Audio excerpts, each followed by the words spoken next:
Today we're going to be going with a tie clip that has a camera built into it. How did you decide that this is what you were going to wear today? I just wanted something a little more metropolitan, but at the same time still keeping a level of GQ. Step back, please. Oh, yeah. That's the right height? Yep, perfect. Okay, good.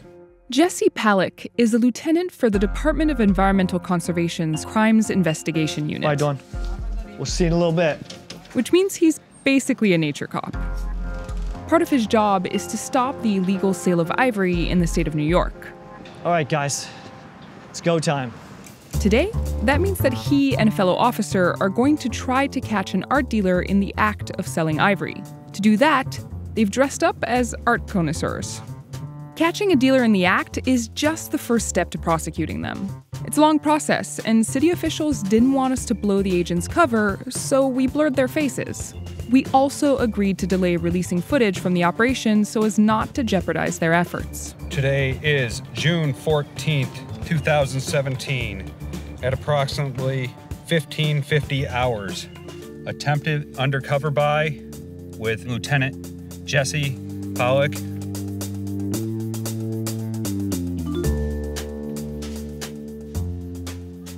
Hello. Hi. Hello there. Hi, how are you? I'm Robert. Brock? Rock, we've met before, but Yes. hello again. Robert. Anything new that we'd be interested in since we were last here? So recently, I know, we were only here a couple weeks ago. yeah, But, not that I can think of. okay. There's always a level of paranoia because you know who you are. Right. So you automatically think that these people are going to know who you are. How can you fight against that? The best thing to do is just to hide in plain sight and act normal. Go in there and don't freak out. If you want Do you know what that actually is? Is that a site? I believe it's ivory. Okay. I think it's ivory. In 2014, New York State tightened restrictions by making the sale of elephant or even mammoth ivory completely illegal. The only sales that are allowed are those of articles that contain less than 20% ivory and that have paperwork showing they're more than 100 years old. Selling ivory under any other circumstance is a crime. You know, some of the ivory today, they don't even let you, because they came a lot from elephant's tusk and everything, they don't even allow the sale of them. You know, I mean, back in the day, a lot of it was original ivory that maybe came from that. Again, I don't know. But today there are a lot of restrictions. They're not selling anything. I know. Okay, so good. Yeah. All right, Well, so I'm not telling you anything you don't No, know. no, But I'm just saying, you know, to get original ivory, you still got a lot of people, even the Chinese there, that do collect it, but it's almost a black market. The authorities say this small figurine is part of a huge illegal market. So It's 2,700? Yeah. The ivory trade in the US is estimated to be a $23 billion industry, and New York City is its hub. Between 30 and 40,000 elephants are poached each year. That's one elephant killed every 15 minutes. Because of this, experts estimate that the total number of elephants left in the wild is now fewer than 500,000. George Amato is the director of the Sackler Institute for Comparative Genomics at the American Museum of Natural History. For decades, he's been helping the DEC confirm the presence of ivory in seized items. How do you tell that these pieces here are ivory? It looks like ivory from a distance in terms of its color and all of that, but you can actually see these lines. They're called Schrager lines. Okay. And they're very diagnostic of elephant ivory. So you don't even need to take samples. You see these lines and you can immediately say elephant ivory. You can immediately say elephant ivory.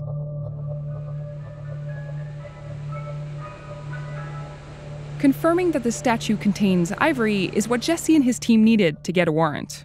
We've got two different initiatives here. The first thing is going to be the entry. On a Wednesday afternoon last July, they staged another meetup with the art dealer, this time with backup. So upon entry, we'll serve the search warrant. While we're doing that, you guys are going to stage at the main building to the entrance. On the target, there's a side entrance. You guys are going to go inside, sweep the location, let's take control of those computers, and let's turn off the closed circuit surveillance. And that is it, guys. Oh, God. The salesperson that sold you the statue, Yes, you arrested today. we did.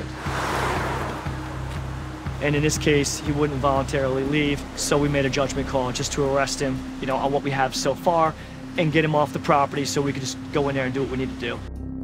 By the time the bust was over, Jesse and his team claimed they had seized 3 other ivory pieces worth $36,000, which they later authenticated. The dealer, Robert Rogal, told us that the seized pieces were not made of ivory, and that the statue he sold contained less than 10% ivory and was more than 100 years old. He was kept in custody overnight and released after his arraignment. Good morning, everyone. We're going to get the program started. Thank you. A month later, the DEC organized an ivory crush in Central Park. The purpose of the event was to send a message that New York City doesn't tolerate the sale of elephant ivory.